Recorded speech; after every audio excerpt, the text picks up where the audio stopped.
चलिए, जय हिंद दोस्तों। उम्मीद है आप सब स्वस्थ होंगे, मस्त होंगे। तो अभी भारतवर्ष में जो इलेक्शन चल रहा है और मुझे लगता है कि ये जो एक बिगेस्ट फेस्टिवल ऑफ डेमोक्रेसी है, आप उसको एंजॉय कर रहे होंगे।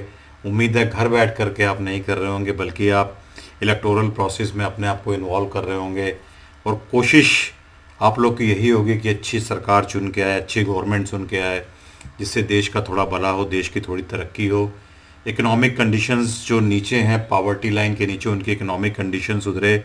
और जो लोग ऊपर हैं नेचुरली, उनकी तो वो तो ऊपर हैं ही, पर जो नीचे का तबका है उसको ऊपर लाना इस देश की अगर प्रोग्रेस हमें एक्चुअल में चाहिए, अगर डेवलप कंट्री बनना है, तो दोस्तों उनकी प्रोग्रेस बहुत ज़रूरी है।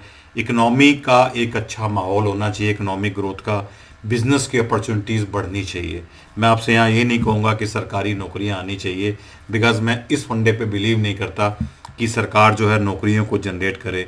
मैं इस फंडे पे बिलीव करता हूँ दोस्तों, सरकार ऐसा माहौल बनाए कि प्राइवेट सेक्टर आगे बढ़े, पैरेलली आगे बढ़े, जिसमें कि हमारे पेट्रोल पंप, रिटेल आउटलेट का बिजनेस भी आता है, जिसमें कि आप ऑयल कंपनी से अपनी फ्रेंचाइज लेते हैं। तो दोस्तों आज हम किसी भी देश में इलेक्शन का एक बहुत ही अजीब सा माहौल बन जाता है। जब इलेक्शंस होती है तो हम देखते हैं कि जो पॉलिटिशियंस होते हैं, जिनको जो चाहते हैं कि आप उन्हें इलेक्ट करें, बेसिकली वो तरह तरह के प्रलोभन देते हैं, तरह तरह के वायदे करते हैं, और तरह तरह के उनके अजीब तरह के कमेंट्स होते हैं, जिससे लगता है कि इससे अच्छा कोई है ही नहीं। बिकॉज उनका मकसद होता है कि वोटिंग को, वोटर्स को अट्रैक्ट करें और वोटिंग अपने फेवर में कराएं।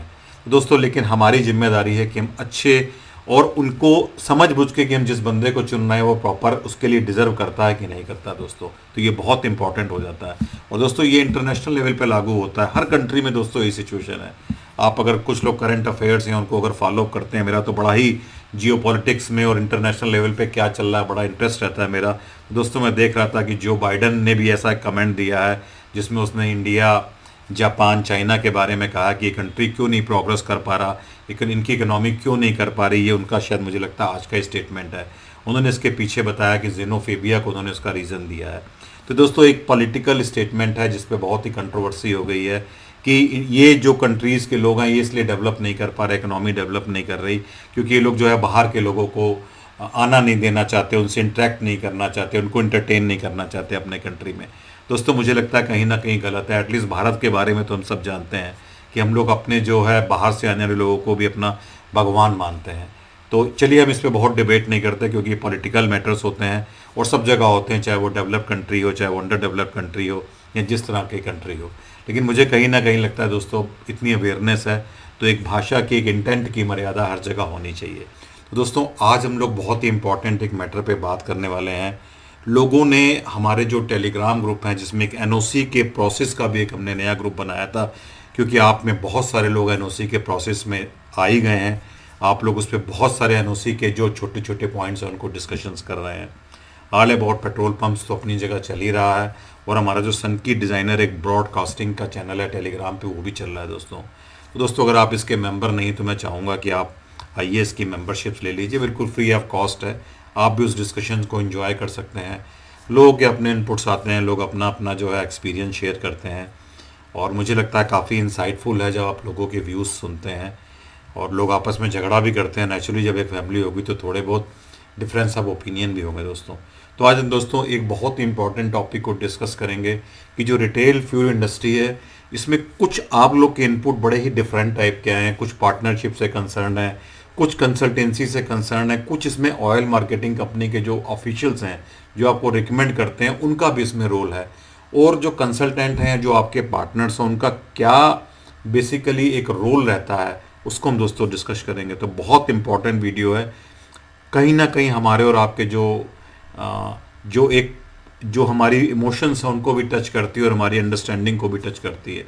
ये इनपुट आपके हैं दोस्तों, मैं तो केवल इसको वीडियो की फॉर्म में कंपाइल कर रहा हूँ। तो बने ही दोस्तों इस प्लेटफॉर्म पे मेरे साथ architect Pradeep Kharbanda on the platform of सन की डिज़ाइनर। तो चलिए दोस्तों, अभी आप लोग के बहुत सारे जो है इनपुट्स आए हैं। तो दोस्तों बहुत इंपॉर्टेंट किसी ने इनपुट शेयर किया है। उन्होंने ये बताया कि उनकी पीडब्ल्यूडी की एनओसी जो है, एनएच का जो उनका national highway PWD NH division के अंतर्गत आता है। मैंने आपको पहले भी कई बार बताया कि नेशनल हाईवेज़ जो बेसिकली हैं, कुछ नेशनल हाईवेज़ हमारे एनएचएआई के जुरिडिक्शन में होते हैं, national highway authority of India, जिसमें हमारे पीडी रीजनल ऑफिसर एनएच के जो होते हैं नेशनल हाईवे के वो होते हैं, और जो सेकंड होते हैं वो हमारे एग्जीक्यूटिव इंजीनियर के अंडर होते हैं, जो पीडब्ल्यूडी का एनएच डिवीज़न होता है उसके अंडर में होते हैं।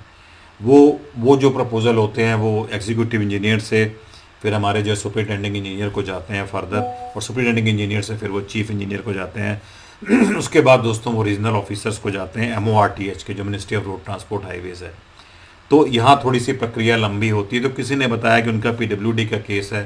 पीडब्ल्यूडी के केसेस जो एनएच डिवीज़न वाले होते हैं थोड़े टिपिकल होते हैं, उनके काम करने का स्टाइल भी थोड़ा टिपिकल होता है। अगर मैं नेशनल हाईवे अथॉरिटी के इंडिया के जो ऑफिसर्स हैं अगर उनसे कंपेयर करूँ तो थोड़ा उनका स्टाइल डिफरेंट होता है दोस्तों। They are more towards private mindset. लेकिन जो नेशनल हाईवे अथॉरिटी वाले इंडिया होते हैं उनमें थोड़ा जो कॉरपोरेट कल्चर की बात होती है, क्योंकि वो एक बड़े ही वैसे माहौल में दोस्तों काम कर रहे हैं। और ये दोनों ही हमारी जो ये संस्थाएं हैं बेसिकली ये हमारी ministry of road transport highways के अंतर्गत आती हैं। जो हमारे श्री नितिन गडकरी जी हैं वो हमारे मंत्री हैं जो इनको होल्ड करते हैं। आपको पता होगा बड़े ही एस्पायरिंग हैं और बड़े इंस्पायरिंग भी हैं इनफैक्ट वो। और वो फ्यूल्स के बारे में बहुत बात करते हैं, नेशनल हाईवे के बारे में बात करते हैं, और कहीं ना कहीं वो इन सब की प्रोग्रेस को हमारे कंट्री की प्रोग्रेस से जोड़ते हैं। बहुत अच्छी बात है दोस्तों।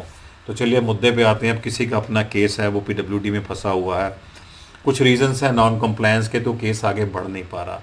जो मैं एनओसीज़ के ग्रुप में देख रहा हूँ दोस्तों, आप लोग ऐसा शेयर कर रहे हैं कि किसी का इंटरसेक्शन आ रहा है, अगर रूरल है तो 300 मीटर के अंदर आ रहा है वो, और वो चाहे वो डिवाइडेड हो चाहे वो अनडिवाइडेड हो। तो मैं सबको समराइज़ एक साथ करूँगा, सारी प्रॉब्लम्स को एक साथ एक ही यानी कि तरीके से नरेट करके समझाने की कोशिश करूँगा। अगर अनडिवाइडेड है तो 300 मीटर जो है कंप्लायंस होनी चाहिए इंटरसेक्शन की दोनों साइड में, बोथ साइड में। अगर वो अनडिवाइडेड है इसका मतलब डिवाइडर नहीं है। अगर डिवाइडर है तो 1 किलोमीटर होनी चाहिए दोस्तों दोनों तरफ। अगर ये अर्बन एरिया में आ जाता है दोस्तों तो 9 में 300 मीटर का हो जाता है। तो जहाँ पे कहीं ROW की अवेलेबिलिटी नहीं है दोस्तों, तो वहाँ सर्विस रोड बनाने का प्रावधान नहीं हो पाता। तो वहाँ पर इस तरह के इश्यूज़ फंस जाते हैं। आप लैंड को चेंज नहीं कर पाते क्योंकि आपने LOI लेने में एक अंडरटेकिंग दे रखी है, क्योंकि मैंने आपको एक वीडियो में बोला था अंडरटेकिंग्स आर लाइबिलिटीज़, इनको कम से कम दीजिए। पर अब क्या करें, लोग समझते नहीं हैं। पहले तो वो LOI लेने के लिए अंडरटेकिंग्स दे देते हैं, उसके बाद उससे निकलते हैं उस बवंडर से तो दूसरा बवंडर सामने आ जाता है। फिर वो NHAI, PWD, NH divisions NOCs लेने के लिए तमाम तरह की अंडरटेकिंग्स दे देते हैं। But these all are liabilities. कहीं ना कहीं अगर सिचुएशन ख़राब होती है तो दोस्तों ये निगेटिवली आप पे इम्पैक्ट लाती हैं, बिकॉज आप एक कंडीशंस क्रिएट कर देते हैं कि मैं ये करूँगा, अपने ऊपर एक लाइबिलिटी पाल लेते हैं। मैं इनको दूसरे शब्दों में बोलूँ तो आपको यहाँ बहुत कॉन्शियस रहना है दोस्तों। तो उनके केस में जब NOC नहीं हो रही, वो बहुत परेशान हो गए, तो PWD के उनके एक अधिकारी ने ये बोला है कि आप मेरे साथ पार्टनर बन जाइए तो मैं आपके NOC करा देता हूँ। तो यहाँ पर दोस्तों जो NOC जिस डिपार्टमेंट को करनी है वही पार्टनरशिप ऑफ़र कर रहा है कि मैं आपके NOC करा दूंगा, आप मेरे इतने % के ऑफ़र बन जाइए पार्टनर। प्रोबली वो उन्होंने मुझे ऐसा शेयर किया कि 25% की पार्टनरशिप मांग रहा है। और वो ये भी कह रहे हैं अगर आप मेरे को पार्टनर ना बनाना चाहें तो मैं आपको कोई दूसरा बंदा दे देता हूँ जो आपके साथ पार्टनरशिप कर लेगा, और जो हो सकता है कि कुछ आपके साथ म्यूचुअली कोई कंडीशंस पे कर लीजिए, मैं आपके NOC करा दूँगा। तो इस तरह से दोस्तों एक बहुत बड़ा मुझे लगता है सिस्टम पैरेलली काम कर रहा है, क्योंकि मेरा काम है आपको एजुकेट करना कि आप अपनी NOCs को खुद कराइए। अगर करा सकते हैं अपने आप को एम्पावर करिए। अगर आप नहीं करा पा रहे हैं तभी आप किसी कंसल्टेंट को, ढंग के कंसल्टेंट को चुनिए। बट यहाँ तो अथॉरिटी, जो अप्रूविंग अथॉरिटी है, फॉरवर्डिंग अथॉरिटी है, वो खुद में ही पार्टनरशिप ऑफ़र कर रही है।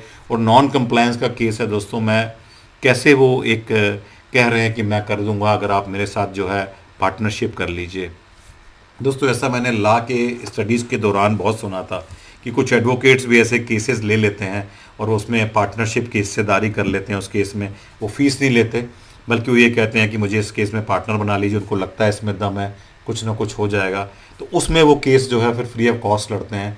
बट उनके इंटरेस्ट जनरेट हो जाते हैं उस प्रॉपर्टी में जिस पे कोई विवाद चल रहा हो या डिस्प्यूट चल रहा हो। तो दोस्तों कुछ ये मामला उसी टाइप का है। तो अब ये उन्होंने मुझसे पूछा कि मैं क्या करूं, तो दोस्तों मैंने तो उनको यही कहा कि जब वो करा सकता है तो आप भी करा सकते हैं, या कोई कंसल्टेंट जो प्रॉपर हो उसको भी आप हायर कर सकते हैं, जो कंसल्टेंट हो, जो दलाल टाइप का ना हो। यहाँ मैं बहुत सारे लोगों को देख रहा हूँ कि बेसिकली इस प्रोफेशन में नॉलेज है नहीं है, बट फाइनेंशियल पे गेम खेल रहे हैं। तो यहाँ कहीं ना कहीं इश्यूज़ आ सकते हैं। तो आप लोग बहुत कॉन्शियसली अपने आप को एम्पावर करिए दोस्तों, वीडियोस को देखिए और इन तरह के जो है उनसे बचिए, क्योंकि ये जो इस तरह की पार्टनरशिप्स होती हैं ना दोस्तों, क्योंकि वो एक दूसरी आप एनओसी तो ले लेंगे बट उस पार्टनर की लायबिलिटी पाड़ लेंगे ऑन पेपर्स। तो यहाँ दोस्तों बहुत मुश्किल हो जाएगी, बिकॉज वो डॉक्यूमेंटेशन की बात कर रहा है कि प्रॉपर डॉक्यूमेंटेशन करिए। और मेरे को लगता है कि जब कहीं पे एलओआई आप लेते हैं और आपने सिंगल एलओआई ली है इंडिविजुअल एप्लीकेंट के नाम से, तो ऐसी पार्टनरशिप पे अगर कोई आप ऐसा डॉक्यूमेंट क्रिएट कर लेते हैं तो अपने आप में एक बहुत बड़ा वो और भी लीगल कॉम्प्लिकेशंस क्रिएट कर सकता है। क्योंकि आप बहुत सारे दोस्तों, बहुत सारे मुद्दे में इसकी वीडियो में कंपाइल करने की कोशिश कर रहा हूँ। आप में से बहुत सारे लोगों के इनपुट्स आए हैं कि जब उनको पता लगा कि मैं एप्लीकेशन डाल रहा हूँ तो जिस बंदे ने मुझे रजिस्टर्ड लीज डीड की थी, लास्ट दिन में एप्लीकेशन के उसने उसी लैंड पे किसी और से भी पैसे ज़्यादा ले करके रजिस्टर्ड लीज डीड कर ली। क्योंकि वो बंदा जिसने रजिस्टर्ड लीज डीड जिसने कराई उसी लैंड पे, क्योंकि मैंने उसको पार्टनर नहीं बनाया, he was offering the partnership. तो मेरा भी खेल ख़राब करने के लिए उसी लैंड पे उसने उसी जो लैंड ओनर है या उसी से कह लीजिए लेसर से जो है एक लीज नहीं करा ली। तो दोस्तों मुझे लगता है कि यहाँ पर जो है ऑफेंस है ये। अगर आपने किसी को रजिस्टर्ड लीज डीड कर दी है और उस बंदे को देखिए जिसने रजिस्टर्ड लीज डीड कराई है, इस एप्लीकेंट का खेल ख़त्म करने के लिए कराई है। और क्यों? क्योंकि वो इसको कह रहा था कि पार्टनर बना लो। तो दोस्तों इस तरह के बहुत सारे मैटर आपसे आ रहे हैं। मुझे उम्मीद है आप इस तरह के मैटर में नहीं फंसे। अगर आप फंसे हैं तो दोस्तों आप भी शेयर कर सकते हैं, बिकॉज़ ये आप लोगों में इस चीज़ की पूरी नॉलेज होनी चाहिए, पूरी अवेयरनेस होनी चाहिए कि चल क्या रहा है, किस तरह की स्टोरीज चल रही हैं, कैसी कैसी सिचुएशंस आ जाती है और उनसे कैसे निकलना है। तो यहाँ दोस्तों मैंने उनको एडवाइस किया है कि वो कंपनी में एक कंप्लेंट भी कर सकते हैं कि जानबूझकर उनका खेल ख़राब करने के लिए ऐसा किया गया है, क्योंकि वो लेटर डेट की रजिस्टर्ड लीज डीड है। और उस बंदे जिसने की है उसने तो गलती की है, उसको भी मैंने बोला कि आप लीगली इन्फ्लिक्ट करिए और कंपनी को इसकी प्रॉपर इंटीमेशन इस हिसाब से दीजिए कि आपकी एप्लीकेशन कैंसिल ना हो। क्योंकि इंटेंट की यहाँ दोस्तों बहुत बड़ी बात है। उस बंदे का इंटेंट यही था कि पेट्रोल पंप तो खुद कैपेसिटी में खोलना नहीं है, आपका खेल ख़राब करना था। भाई भाई का खेल ख़राब कर रहा है, जब एप्लीकेशन डालते हैं तो एक कंप्लेंट हो जाती है। भाई को आगे करके जो है थर्ड पार्टी बगल के पेट्रोल पंप वाला किसी घर वाले को आगे करके वो कंप्लेन करवा रहा है। तो इस तरह के दोस्तों मैटर्स बहुत साफ सबके आ रहे हैं। तो बहुत कॉन्शियसली रहिए।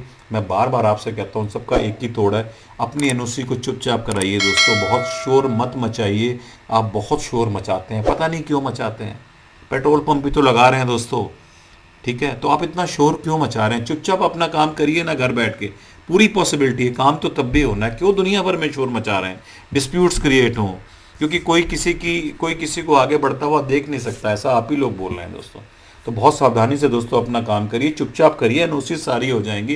किसी कंसल्टेंट को अगर आप अपॉइंट करते हैं तो उसको भी कंडीशन बता दीजिए कि आप मेरे मैटर की सीक्रेसी रखेंगे, किसी को एक्सप्लोर नहीं करेंगे कि आप मेरी एनओसी करा रहे हैं। बल्कि कंसल्टेंट को भी यही कहना चाहिए, जो जिसका भी वो काम ले रहे हैं, कंसल्टेंसी ले रहे हैं, कि सर आप इस बारे में डिस्क्लोज मत करिए, चुपचाप अपना काम कराइए। अब एक देखिए दोस्तों, दूसरा एक मैटर आ गया। किसी ने बल्कि टेलीग्राम ग्रुप पे मैसेज डाला है और मैं आपको थोड़ा पढ़ के बता देता हूँ। मैं इनका नाम शेयर नहीं करूँगा, उन्होंने पर्सनली मुझे लिखा है। इन्होंने बोला है कि मैं एक मध्यम वर्ग से आता हूँ, एक किसान हूँ दोस्तों। इनका ये मैसेज है, मैं किसान हूँ, मध्यम वर्ग से आता हूँ और मैंने किसी के साथ पार्टनरशिप की थी। 65% मेरा शेयर था, 35% उसका शेयर था और मैंने किसी तरीके से काफ़ी सारी एनओसीज करा ली हैं। लगभग मेरा 2.5 लाख रुपया खर्चा हो चुका है इसमें।